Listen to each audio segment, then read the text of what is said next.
Isip mo ano pala. Sorry. Sinira ko yung mga plano mo. Isipin niyo. Pa? Si Jenny! Ano nangyayari?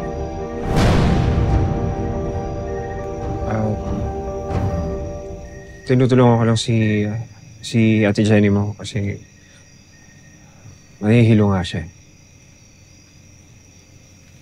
Gusto ka raw uli makausap ni Mama.